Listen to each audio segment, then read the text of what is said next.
Let me see if I'm connected.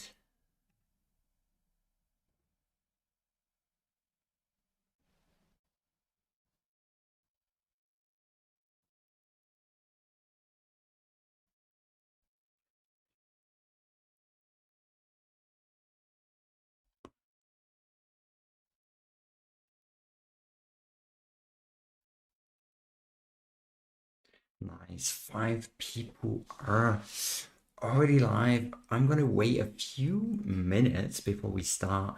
Get to know you guys.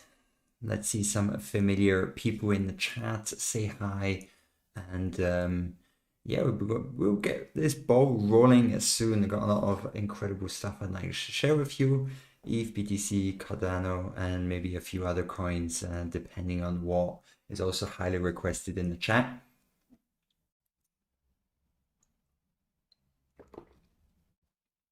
Already the first familiar face, Maki. Really happy to have you here. Hope you're doing great. I mean, yeah, the market's been recovering quite a lot, so I'm pretty sure that most of your portfolios are back a little bit in the green, recovering from the dip.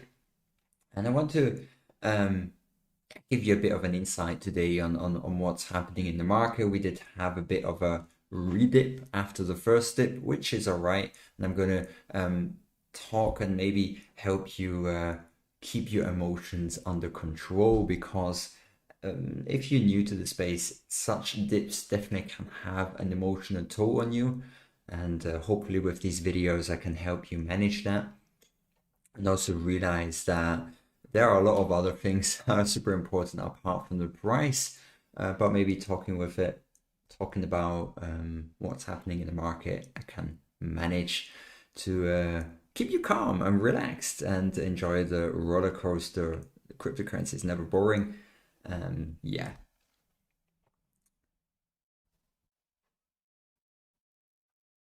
Ilias, hello from Greece. Is the correction over? I guess that's what you're going to find out in this video. I'll be sharing some insights about the charts as soon as we start. We're going to start at 20 past, still waiting for some people to enter into this stream, warming up a little bit.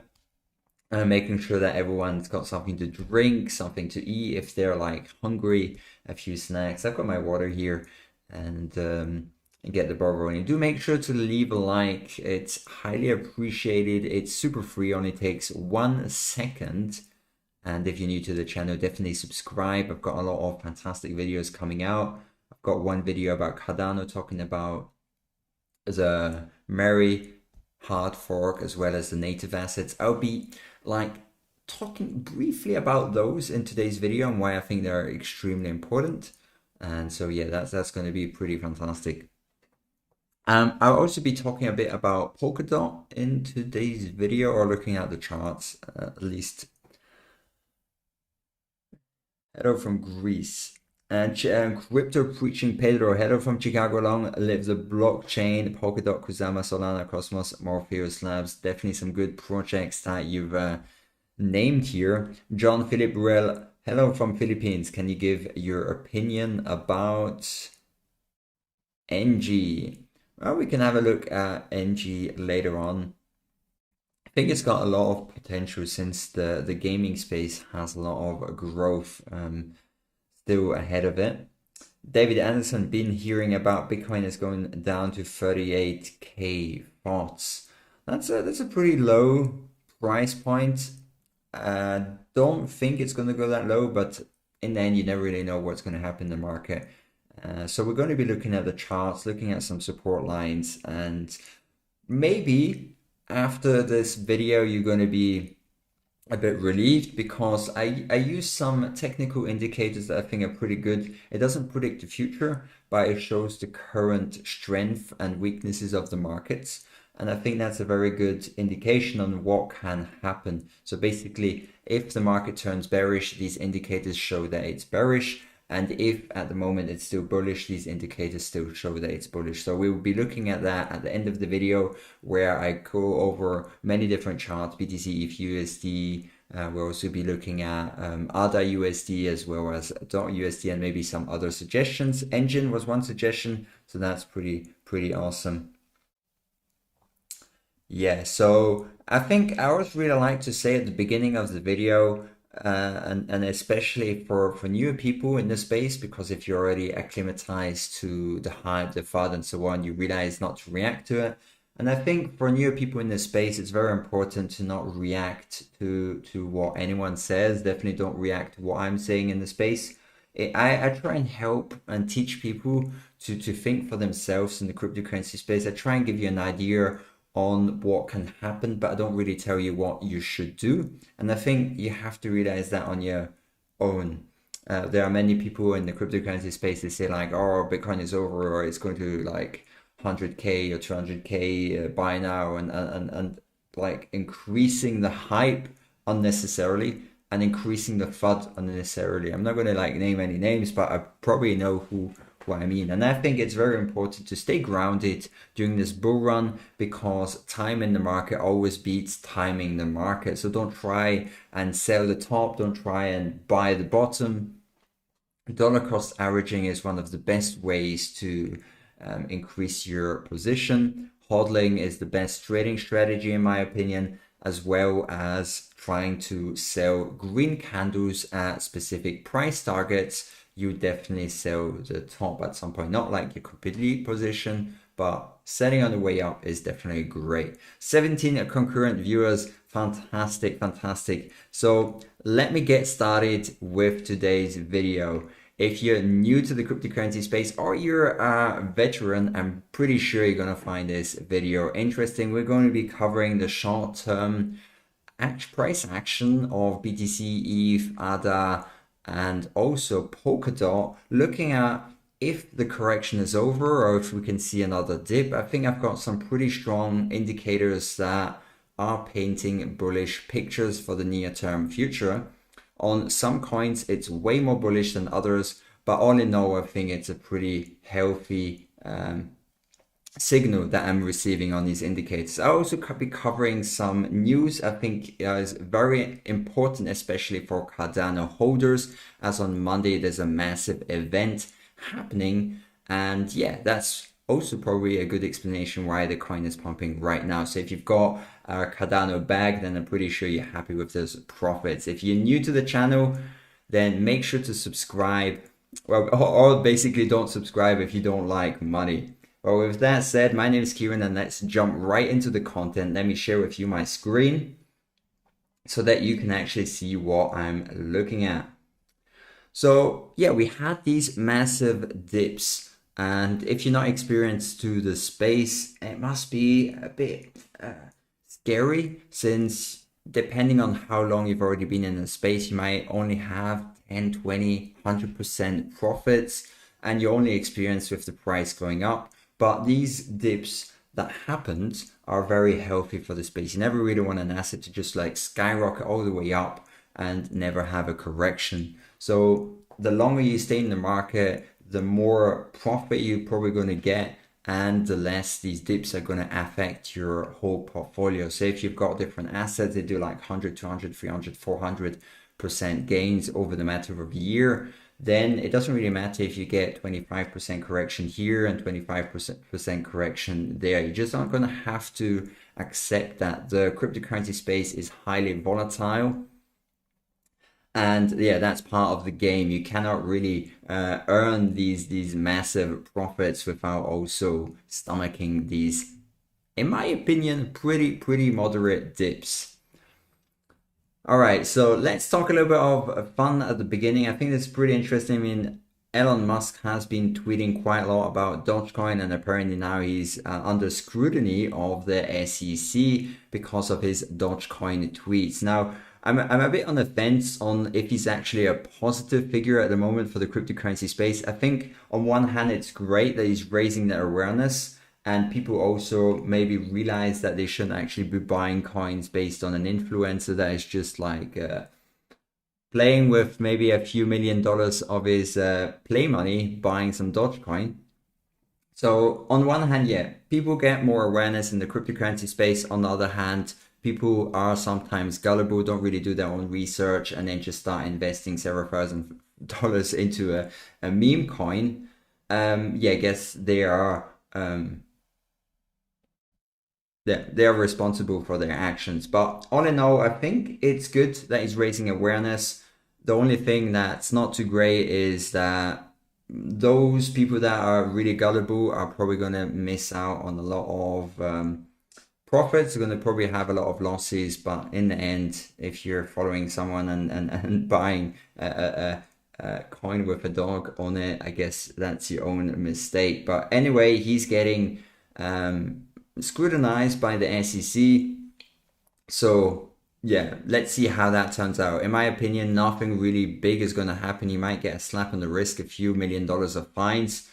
But all in all, it's still a pretty entertaining thing to watch, as well as the Dodge community, the Dodge army, believing that Dodge is going to reach $1 US. So that's pretty fun to see.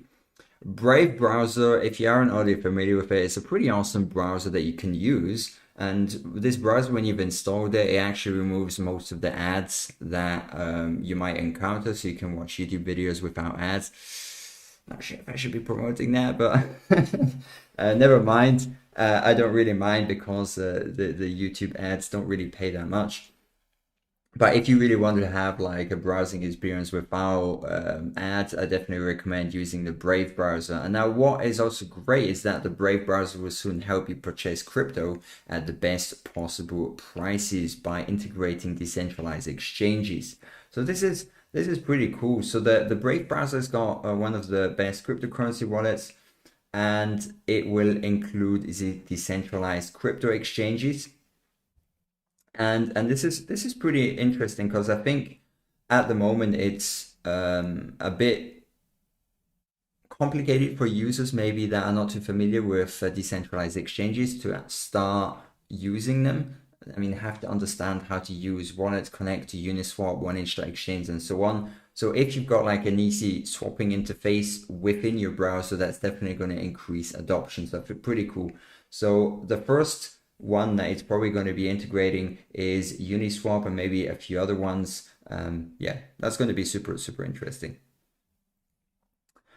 Coinbase is one massive exchange that you're probably already familiar with. I mean, most people are familiar with Coinbase, and now they're doing their IPO, and at the moment they're holding $230 $230 million in Bitcoin on their balance sheet. And this is definitely going to help out the IPO price. And we're going to talk about the IPO in a bit, because I think that's also pretty bullish for the whole cryptocurrency space. So this, they've actually been holding since 2012. So definitely hardcore hodlers. That's pretty awesome. So now they've revealed how much Bitcoin they actually hold on their balance sheet. And this is really important. This is also really bullish for people that want to enter into the IPO. And they've been holding since 2012. So that's an incredible return on investment, buying in 2012. Not really sure how high the price was in 2012, probably around, $20, something like that. I think it varied quite a bit, as you're aware of the Bitcoin price. And that's pretty interesting to see. Now, they are actually doing their IPO, and this is what you actually have to know about it. If you're interested in participating in an IPO, I'm not really sure if you're interested in buying stocks, but even if you're not really interested in buying stocks, I think it's important to know that they're doing the IPO, because I think there is a lot of bullishness for the whole cryptocurrency space based on this IPO, because it allows a lot of investors to participate indirectly into the cryptocurrency space by supporting Coinbase. So on February 25th, the US cryptocurrency exchange Coinbase filed its paperwork. So this is fresh off the press, super new news, with the Securities and Exchange Commission to go public via direct listing. And funny enough, the stock ticker for their stock is going to be the coin. It's going to be coin token. And that's pretty cool. Now, I think the price of how much it's going to be valued is around $373, and that's based on the pre-IPO price. So that's a pretty high valuation. So that would put it at $100 billion US.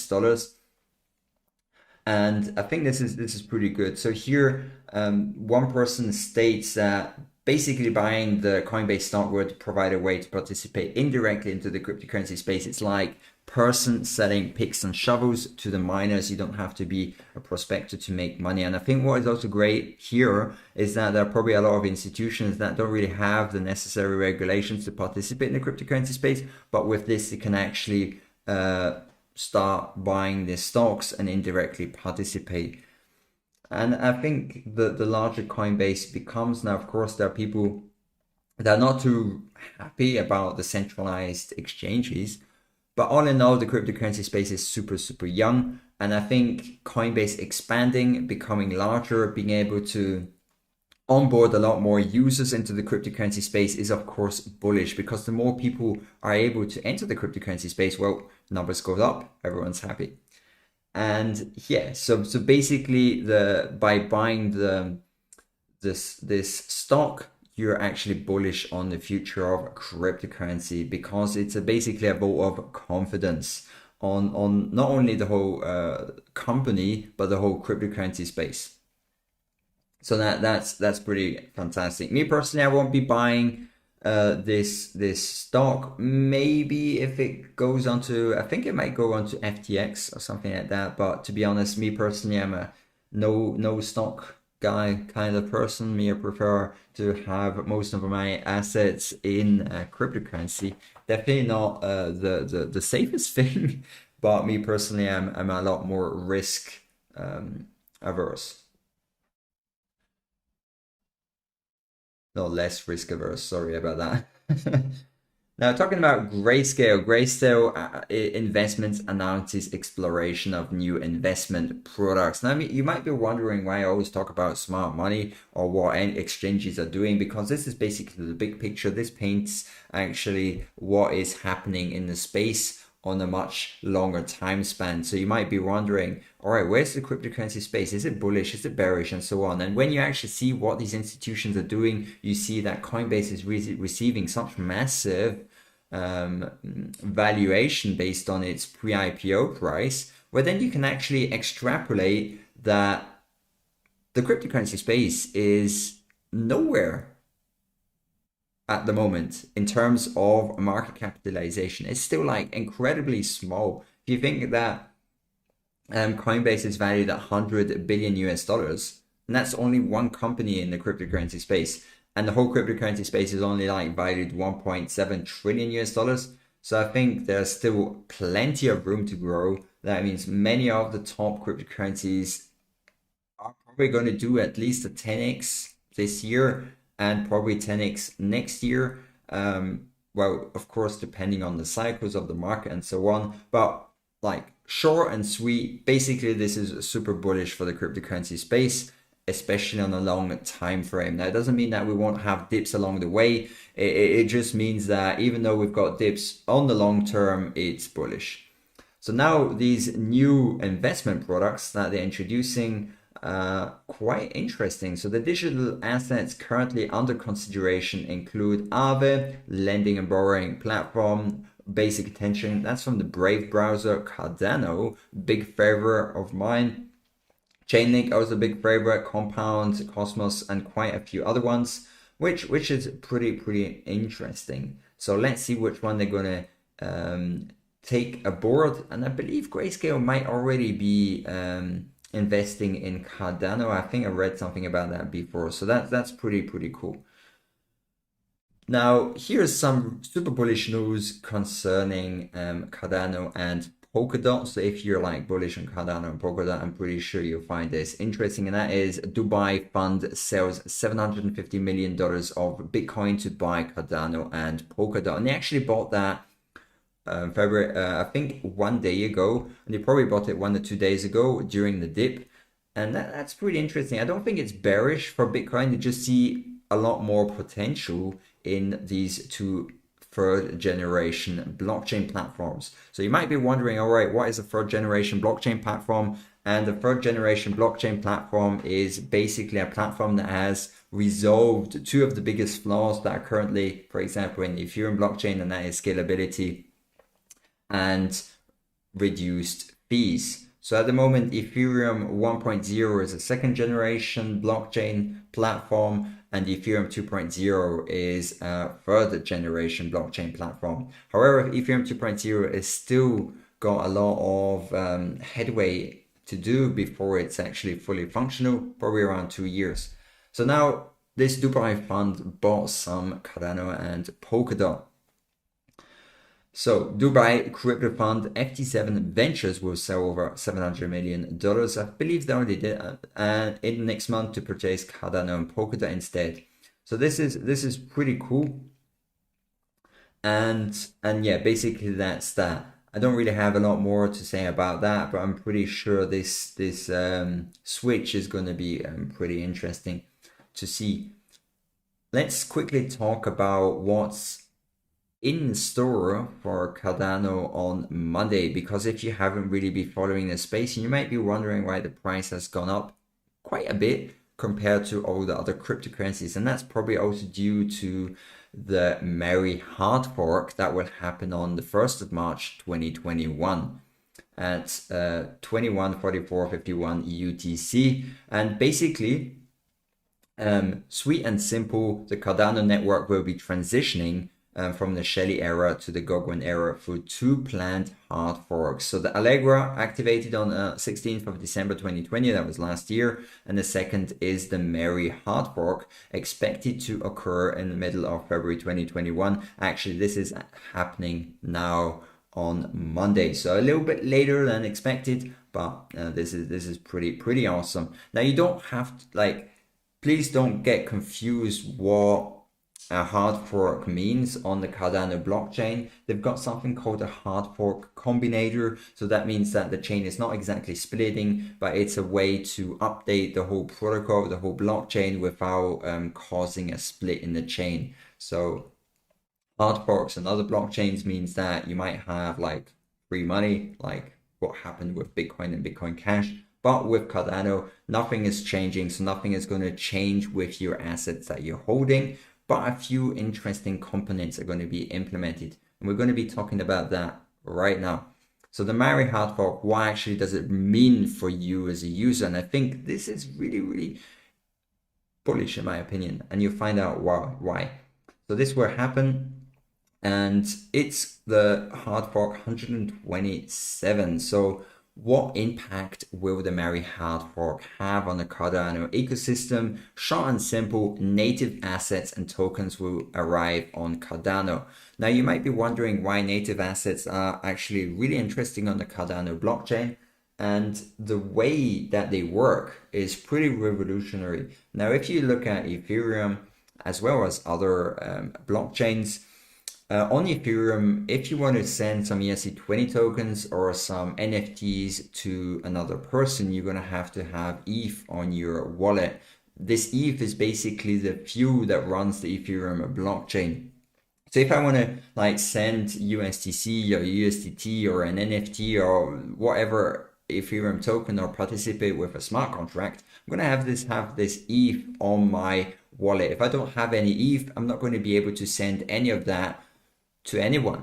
Now on Cardano, the way that the native assets work is completely different. So if you've got a stable coin, you've got an NFT, you've got whatever kind of native asset that is on the Cardano blockchain, you can basically pay the transaction fee in that native asset. And I think that's pretty revolutionary, because you have to think about it like this.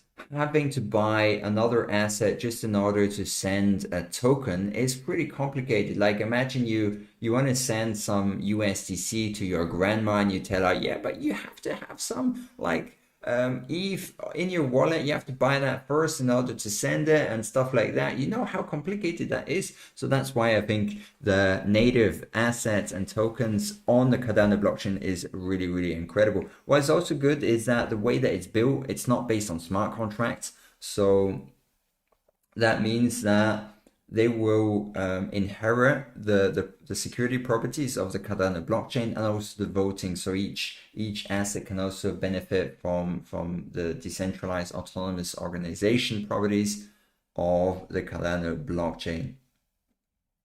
Smart contracts also arriving shortly, but they're not really necessary for the native assets, as like I said, that the native assets are not based on smart contracts. So this is important. And after Monday, people are going to start to be able to create their own assets on the Cardano blockchain. That's it. That's pretty awesome. So native assets also means non-fungible tokens. So starting from next week, you can start minting non-fungible tokens or NFTs, which are like super hyped at the moment. I mean, you've got like the Beeple art collection, you've got the cyberpunks, the cryptokitties, whatever, and those can now be created on Cardano blockchain as a native asset and traded. So artworks can be sold there. You're going to be able to have like these decentralized lands where you can buy some parcels. So I think this is going to be an eye-opener for many people. And if you believe you missed the NFT space or the like the decentralized parcels that you could buy on Ethereum, well, on Cardano now it's going to be your chance to participate in that. So this is going to be interesting. I'll definitely be covering that more and more in the next months as it develops. That's going to be pretty cool. So yeah, this definitely had a massive price impact for the ADA price, not only in terms of USD, but in terms of ETH valuation and BTC valuation.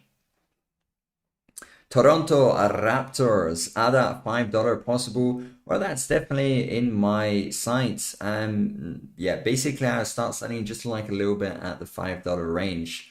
And yeah, I'm pretty hyped about this project. Who's here? Crypto is going to grow by trillions over the next few years. Just bidding long term, baby. Definitely. You just got aboard onto a rocket that's not headed to the moon, it's headed to Mars. And yeah, this is a journey of a lifetime. I hope you're strapped in, because a few years from now, you're going to think back to this day and you're going to feel like all this excitement and joy that you actually were courageous to step out of this system and enter something that's as revolutionary as the internet was. So yeah, really happy to have you guys on this journey. And definitely, if you haven't already, smash that like button. Make sure that you show some support, as it helps a lot more people discover the different types of content and information that I like to share with you guys. All right, so the Babel fees and the native assets we've already talked about. Really awesome feature, and I think this is revolutionary, especially since Cardano with the project Africa is trying to bank the unbanked, meaning bringing people that don't really have access to banking services into the cryptocurrency space. But I mean, if someone's got like a salary of maybe $10 a month or less than that, then you cannot be spending $20 in transaction fees or $50 in transaction fees. That's just like mind-blowing. So at the moment, Ethereum is great. It's got high transaction fees, but it means that it's only targeting a specific niche. Especially the DeFi space at the moment is targeting a niche of people that have the funds to swallow those transaction fees. So people that have more than 10K to 20K and so on. And yeah, it's only for people like with massive amounts of funds that can swallow these transaction fees. So there's a massive market at the moment that is not covered, and that's for the people that don't really have these amount of funds to cover these transaction fees. So that's why Cardano is like covering the African continent. It's got some partnerships with different African governments. I believe Nigeria might also be there, helping them like bank those people. And I think they've got a goal of bringing like 100 million people onto the Cardano blockchain just in Africa alone. I mean, Africa is like a massive continent, and also a lot of people in different various Asian countries. I mean, you also got the Philippines, and there they don't really have this luxury of having super high wages. And I realize I'm living in a privileged country, and I'm always very grateful for that. But I really hope that people from other countries that do not have these possibilities can now benefit from the cryptocurrency space. They can benefit from these technologies, and they're not excluded because of these fees. So yeah, that's going to be exciting to watch. As my philosophy behind the cryptocurrency space is to have something that is global, that is not excluding anyone, and is definitely not reserved for those that are rich. Awesome, awesome. Makia, do you think Ethereum will suffer from Cardano? I don't exactly think Ethereum will suffer from Cardano. I just think that Cardano is now going to take market share. I believe the cryptocurrency market as a whole still has so much potential to grow, but I just do not believe that there will be a single chain future. I do not believe there will be only one blockchain to rule them all, especially in the DeFi space. I believe there will be a lot of like chains that are working together, interoperable chains. You've got Polkadot, you've got Cardano, you've got Solana, you've got Avalanche, and I think depending on how much growth and how much use cases they can bring to the DeFi space, how many people they can onboard, that's definitely going to be what sets them apart. So I think, yeah, they're going to get a bit of the market share, but I definitely don't think that Ethereum is going to suffer from that. They've got like massive network effect. They've already got a lot of developers and platforms on Ethereum. I just think that Ethereum is just not going to be the only person in the game, or the only blockchain in the game in terms of providing a foundation for the DeFi space. Would a Broom deal? I'll put a reminder in my calendar for over 5 years and get back to you. Yes. By then, I probably have like 1 million subscribers. I'll put that in my calendar as well. Hopefully, I'm still making videos then and getting you guys the important news that you deserve. All right, let's have a look at BTC, USD first, and then we'll cover the other coins as the charts. And most coins, very often, they follow BTC. So I do like to start with BTC as it does dictate the short-term direction of the space. All right.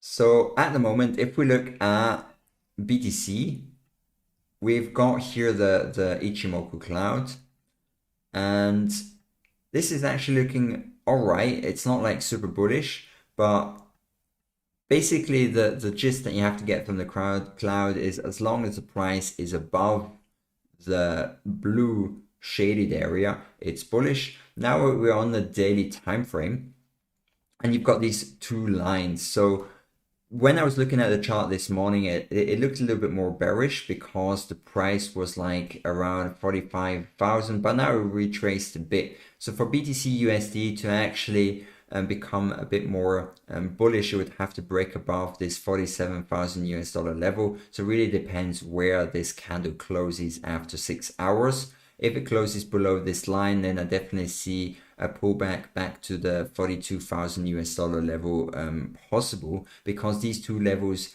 are basically supports, and they're like the last lines. They're not the last lines, but they're like lines of resistance in the military, but you wouldn't say resistance in the cryptocurrency space or in trading. It basically lines of support. That's the easiest way. Yeah, so support 42k. If we don't manage to hold this last line of resistance, basically 42k, then we'll probably be dropping down to the 32,000 US dollar level. But at the moment, it doesn't look like we're getting close anywhere here. I think the rule of thumb is with this Ichimoku cloud is that you should follow the trend. As long as the trend is showing a bullish momentum, do not become a bear. Bears get wrecked. Definitely do not try and short the market during a bullish trend, because in my opinion, the cryptocurrency space is super bull. It can become way more irrational than you can anticipate. So corrections are to be expected. So as you can see here, as we had back in January, we did touch this red line twice. So it's possible that we do touch this red line in the next 1 to 2 weeks. So we might have a bit of a sideways action, and then we come and test this 42,000 US dollar level, and then we break past and go up again, as we had that back in January. In my opinion, not a bearish sign, just sideways trading. Sideways trading is very healthy for the market.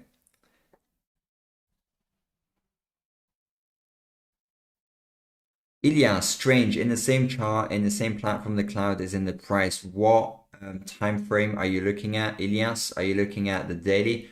The daily is definitely for long term. If you look, for example, at the 4-hour, we're in the cloud, but that is something that happens more often. So if you look at, or I have to get rid of these drawings here.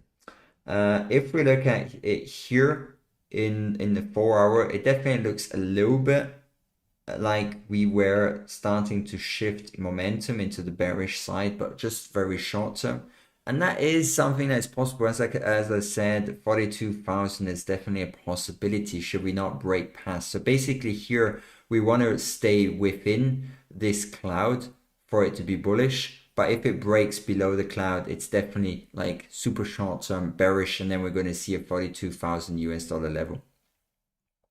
Yeah, 4 hours. So basically what I really like to do is I like to look at the long-term trend first, and that's the daily, to see where we can go, because it paints some more long-term support and resistance lines, and then later on I go down 4 hours, 1 hour, and so on. But I definitely do try and look at the big picture first, because with trading and long-term investing, the higher the time frame, the more impact signal has. So if you just look at the 4-hour, you might only get like super short-term like indicators, and that might flip-flop between bullish and bearish.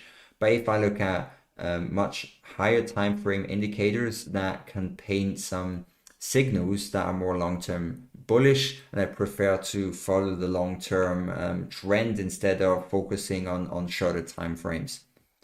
Let's have a look at ETH USD. ETH USD has definitely taken quite a bit of a beating compared to other cryptos, but it's not doing too bad in my opinion.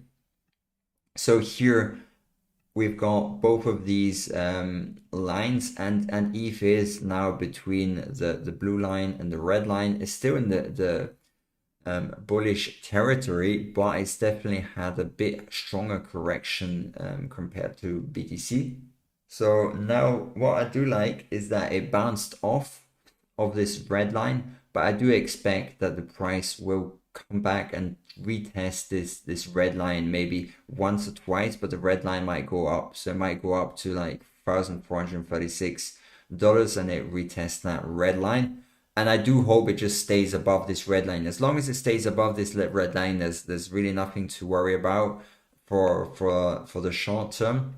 But yeah, it's probably only going to be very small fluctuations. So as you can see here, it's happened a few times. Even back in October, we're on the daily. So even going into this blue territory is not something that is automatically bearish. It just means that we're sideways trading and the market is unsure of what's going to happen in the short term.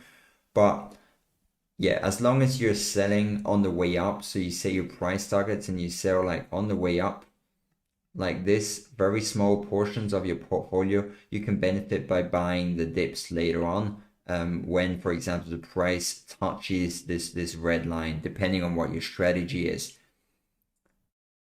Let's have a look at ADA USD, and then afterwards we'll be looking at Polkadot as Mad Crypto MX asked me to look at Polkadot. Really happy to have you in the chat. Thanks for the feedback and shout out that you did back in August. Really appreciated that. So let's have a look. All right, let's have a look first at USD, how it's actually performing, and we'll compare it to the other cryptocurrencies that we just looked at. And it's actually doing pretty well. So here, compared to BTC and ETH, DOT is actually doing extremely well. It's above the support line of 29 US dollars. And in 6 hours, hopefully this candle, if it closes like this, then I do expect another candle here. And then we'll probably go back and retest this resistance of $38 or $40 actually. For $41, so we'll retest that, and then it's possible that we move a bit sideways, but breaking above that is going to be pretty bullish. So in my opinion, DOT is definitely a good hodl at the moment. I mean, based on the technical analysis, of course, technical analysis doesn't really take into consideration all of the fundamentals behind the DOT ecosystem. I'm making a lot more videos about DOT soon, as there's a lot of information to cover, but it's still a lot of research, and hopefully soon I'll be able to invest a lot more time in the research of different projects and bringing you more in-depth content on specific coins and the updates that are coming out and so on. Starting from May, and I'll be able to do this full time. Superman, Kierin, 1 million subscribers and retired rich 5 years. Well, that's hopefully that would be pretty awesome, pretty awesome. I mean, retired, I guess that's an interesting concept. Depends what you understand behind retired. Does it mean that you never have to work again, but you still like doing something that you're super passionate about? Or does it mean that you've just got like a lot of funds on the side that is earning passive income and you don't really have to be worried about that? And me personally, I think I'll still be continuing to either provide content or provide services. I'm not really sure how all of this will develop. And I think for me, retiring is basically having this security of knowing I'll never have to work for a company again, escaping the rat race, this 9 to 5 or 8 to 5 or whatever you may call it, working 5 days a week. That for me is just a horror, because doing some mind-numbing tasks, working for a corporation that doesn't value you, and like year upon year not really having a massive salary increase, but like the price of goods continuously increasing, is just like incredibly depressing. And I think most people that are in the cryptocurrency space understand that, and for them that's their way to escape. So that's why I'm also creating these videos, helping you understand the cryptocurrency space, the fundamentals, also helping remove your fears from the volatility. And it's basically me trying to help you also break out of this system and also experience the same goal that I have. Being able at some point to live from your passive income, being able to maybe do and follow your dreams and do something that you love. Well, that's one of my motivations to create these videos. So hope you can actually gain some value from it.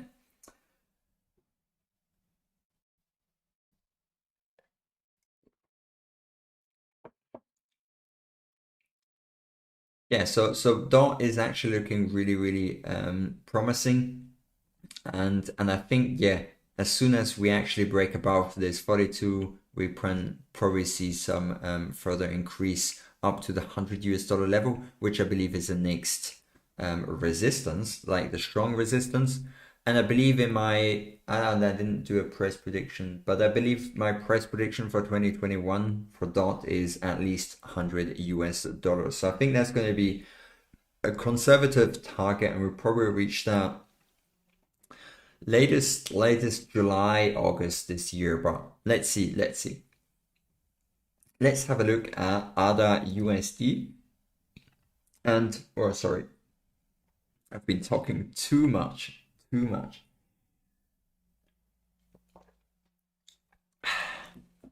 So, taking a sip of freedom.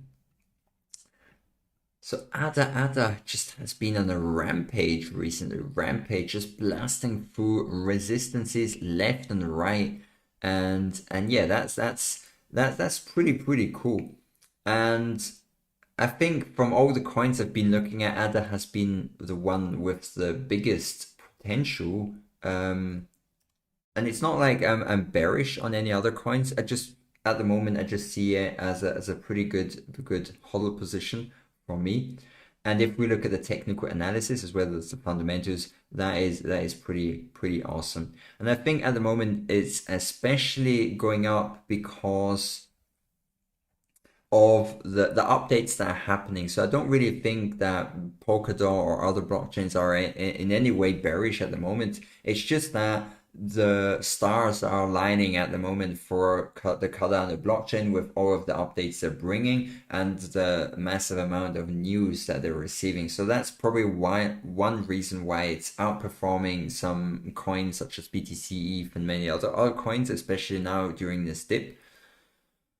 And also now, another possible reason is because with the price being that low, many people really don't understand that coins that have a low price might not be like super cheap, but they might think it's cheap. So if you look at ETH and they see like this $1,700 price tag, and they might be scared off of buying BTC at 49,000, and they might be scared of buying one ETH at $1,700 because they might not be able to buy a whole coin. And now here with Cardano and with other like lower priced coins, they might believe that they can buy a whole one, but they don't really realize that the way that coins are actually valued is based on the market capitalization and not on the price alone. So I do believe some people might fall into that trap, and I think it's important that you realize that the way that coins are valued is by market capitalization and not by the price per individual coin. So if you look at Cardano, I believe the total supply is what, 45 billion coins, something like that, and with ETH it's at around 114 million, but ETH is like an inflationary coin and Cardano is not.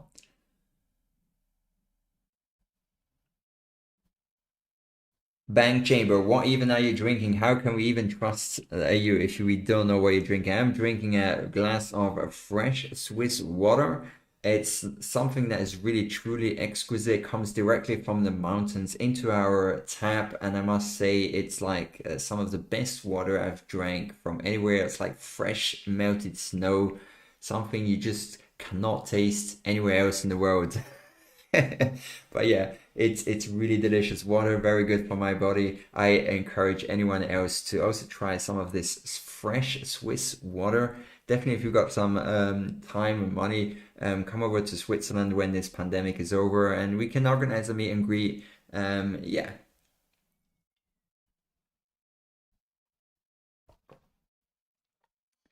Macchio, would you recommend going full into ADA at the moment? I definitely do not recommend that because I think diversifying is one of the safest things you can do in the cryptocurrency space. You never really know what happens. And I mean, even though I'm bullish, anything could happen to either asset I hold. I could have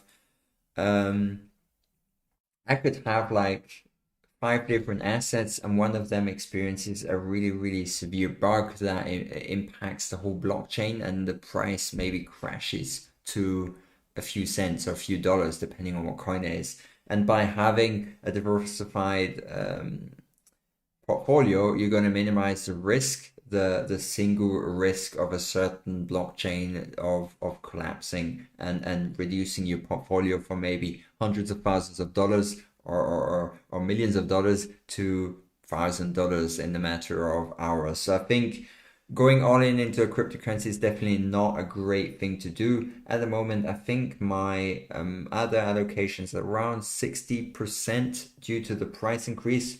Yeah, and then I've also got quite a lot of ETH and BTC and so on.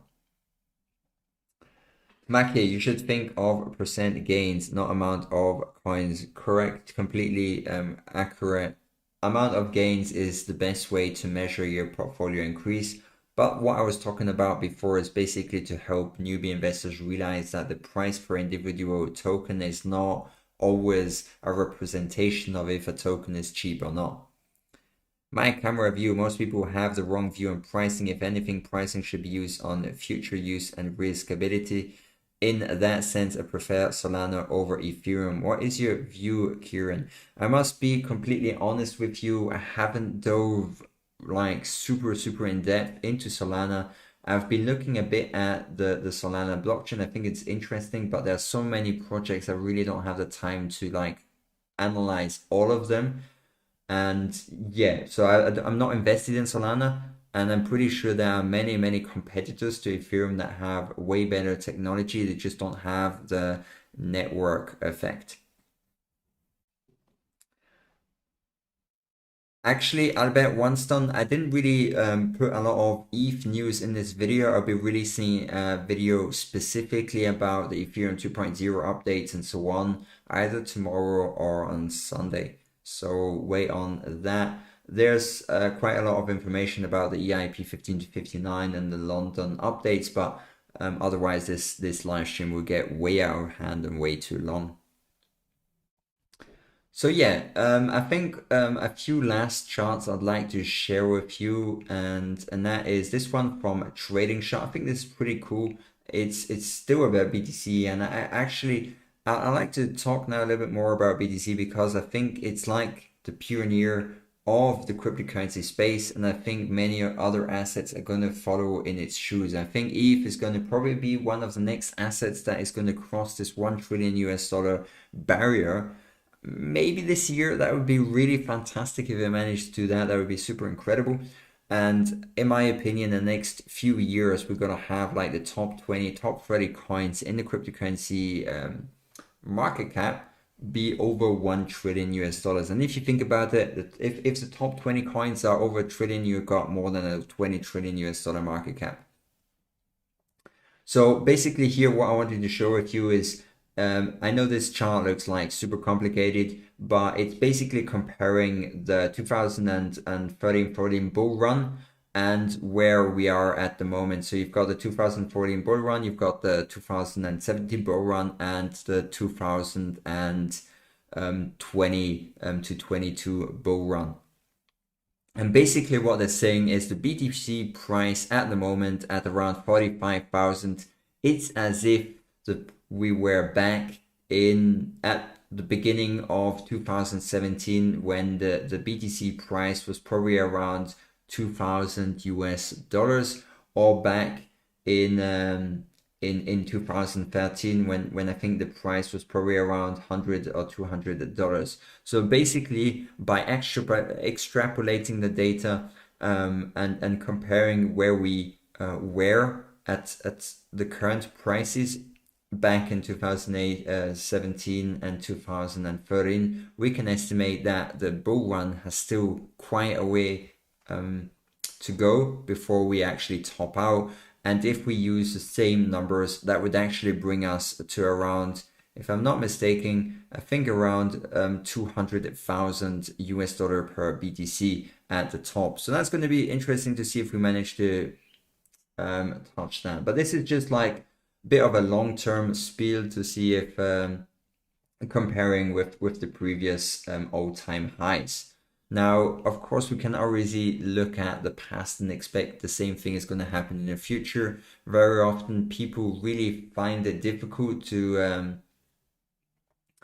correctly price new technologies. So I think doing TA on new technologies is extremely difficult. I mean, if you compare the pricing that was done for the internet bubble, the dot-com bubble back in 2021, and it's incredibly small. And I think the same mistake is going to probably happen with the cryptocurrency space. People are going to like throw these high numbers, but in the grand scheme of things, these high numbers in 5 years time, 10 years time are going to just like look like a super small ant hill. So I think the gist of what I'm trying to say is even at the peak of this bubble, probably don't sell your entire portfolio. Definitely take out a massive chunk of profits, but definitely don't sell your entire portfolio. Have some skin in the game, because 10 years from now, the price might dip, it might not dip, but you probably still reap the benefits from that. Albert, one stone. Did you already answered that? Tim grabbed 89. It may not seem like a lot, but I hope I can make a good return in the future. That's awesome, Tim. Any type of amount. I think the idea behind investing in the cryptocurrency space is not always about how much you invest, but it's about learning about the space, learning about all the possibilities that you have. And I think that is sometimes way more valuable than the amount of profits that you can generate. Me personally, I mean, it's great. I've got some fantastic profits that I made in the last year, but to be honest, I'm actually way more happy when my channel here goes over 6K or 7K or 10K subscribers, because that for me, that's like super fulfilling. I mean, of course, it's nice that my portfolio is going up, but I'm very passionate about learning about all of the innovation in the space. Yeah, so let's quickly have a look at Solana, because my camera, was it my camera? Yeah, my camera view asked about that. And I think let's have a quick look. I can't really remember what the next steps are. And build crypto apps that scale. Solana is a fast, secure, censorship-resistant blockchain, providing the open infrastructure required for global adoption. So it's actually a type of dApp enabler. Does it have interoperability? Is it like a scalability solution? Register today and join leaders from Circle, Aave, Sushi, Swap. That's Hackathon. And Solana can process 50K transactions per second. That's pretty awesome. So it's definitely got the tech. I think I did have to dive into the white paper to be able to give a way more in-depth video about Solana. I mean, the thing is, there's so many great technologies. It's going to be impossible to always invest in everything. You're going to have to make a smart decision on what you think is going to be a good investment, and what thing you think is going to have some future. And it doesn't mean that if I'm investing one thing that your other technology is bad or anything like that. It's just like there's such a vast array of different stuff to invest in. You never manage to pick all the winners. And like Warren Buffett says, you're never going to always pick all of the winning horses. It's important to get some of the horses and dann about that. Mein Kammerview, ich komme einmal in die Schweiz und erzähle dir über Solana. Herzlich willkommen. Kannst du mir schreiben, wenn du in der Schweiz bist, und dann trinken wir ein Bier oder super Schweizer Wasser. All right. So if you've got any questions, definitely let me know, and I'll stay on a few minutes, answer some questions for you guys, and yeah, chat a little bit. I'll be uploading a recap of this stream tomorrow, and maybe some sound bites depending on if I find some. Ian Tang Wun would love to hear your thoughts on the prospects of Chainlink. I mean, I think Chainlink is fantastic. It's the backbone of the cryptocurrency space. Very important, has a lot of future.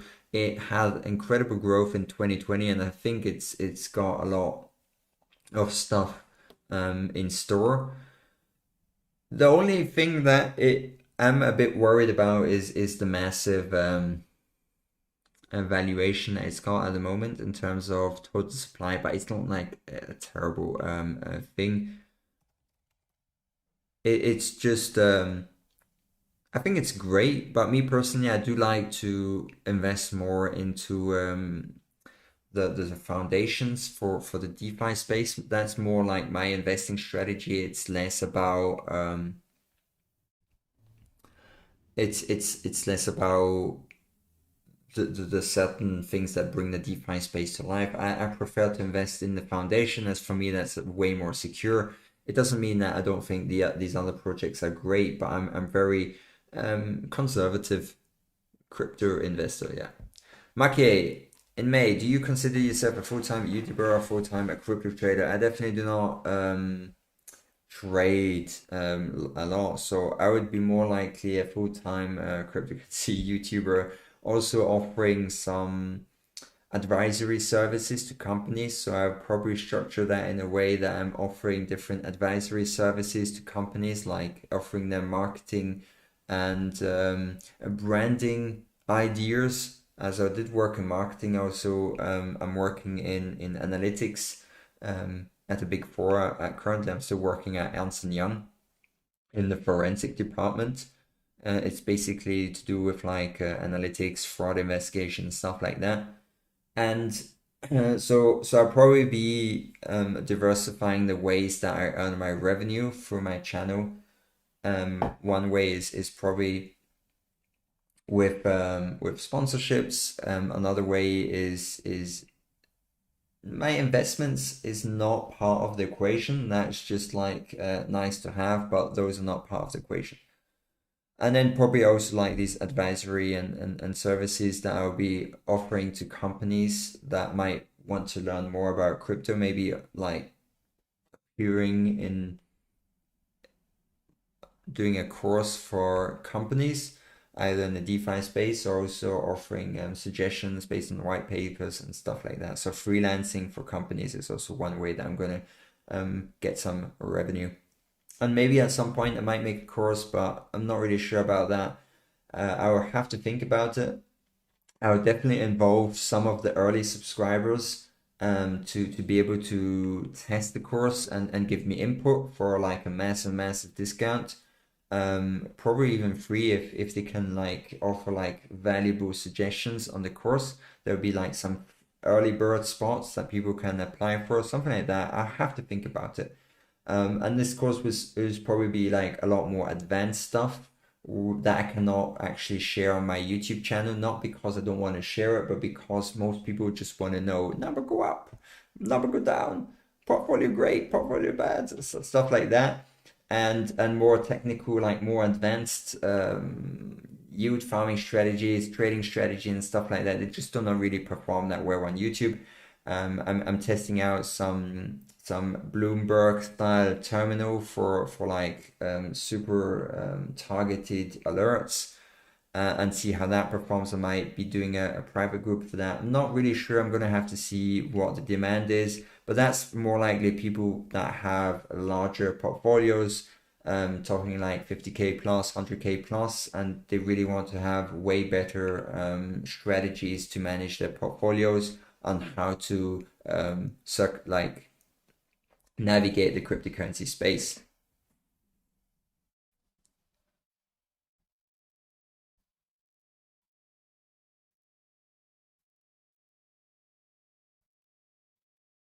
That's really awesome. Marketing here as well, video animation, graphics design, very cool future ahead. Thanks a lot. Really appreciate it. Tim, what is staking? Is it similar to a savings account? I don't remember hearing anyone staking several years ago, and it seems like it's advertised everywhere and everyone is doing it. All right, I think this is pretty cool because this will be like a bit of a soundbite. I'll clip it and upload it. What is staking for the complete beginner? Now, if you want to compare staking with something in the real world, of course you can compare it with a bank account, but that might not be the most accurate description. So you've got different types of staking. You've got staking on the Ethereum blockchain, and basically for the Ethereum blockchain, you're locking up ETH on that blockchain in order to secure it. And you might be wondering, why do you have to lock up your ETH to secure the Ethereum blockchain? And the thing is that the Ethereum 2.0 blockchain is based on proof of stake, meaning you don't really need like super expensive graphic cards to mine new blocks. The Bitcoin blockchain and the Ethereum 1.0 blockchain are based on proof of work, meaning like to find each new block, you're going to have many expensive graphic cards trying to guess some numbers to find a new block. And if they do find that new block, well, they're going to get a reward. Now, in order to secure this proof of stake blockchain, either Ethereum 2.0 or Cardano, you're going to have to lock up these ADA coins or ETH coins in order to have a stake in this new blockchain. you want to actually say, hey, I'm actually going to be a good validator. And to prove that I'm going to be a good validator, I'm going to lock up these coins. And if I do something bad, like I try and attack the network, well, a part of those coins is going to be removed. So basically this amount that is locked up is like an insurance that you're only going to do good onto that blockchain. Now, the thing is with the Cardano blockchain, it's a bit different because Cardano has something that's called a delegated proof of stake. And when you're staking with Cardano, you're actually saying to the validator pools, hey guys, you're allowed to say that you have my Cardano without me giving the Cardano to you. So they're basically allowed to use your Cardano as their weighting. And by having that weighting, they're actually going to be able to get more staking rewards, which will be distributed to you. So in other words, also with Cardano, when you're doing this delegated proof of stake, you're actually voting for a staking pool that you believe is pretty trustworthy. And he is actually going to get or vote for the new blocks which he receives based on a random variable.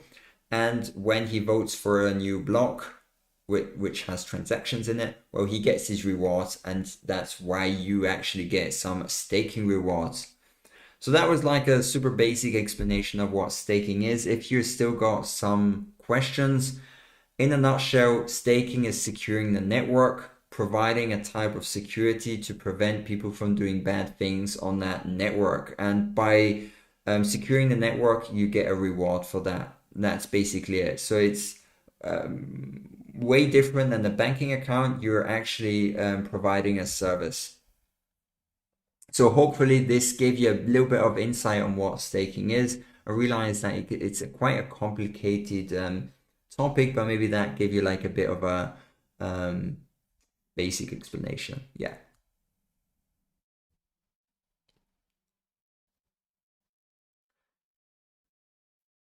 So yeah, that was it for this video. Definitely a longer one. Definitely a lot of fun. And if you've got any last questions, definitely let me know. Otherwise, I'll be closing the stream now, and I'll be catching you in the next video.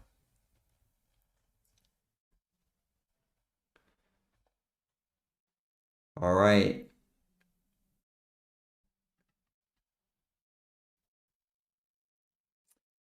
Awesome stuff, guys. I'll catch you in the next video. Have a good evening. Enjoy your weekend, and I'll see you very soon. Have a good one. Bye-bye.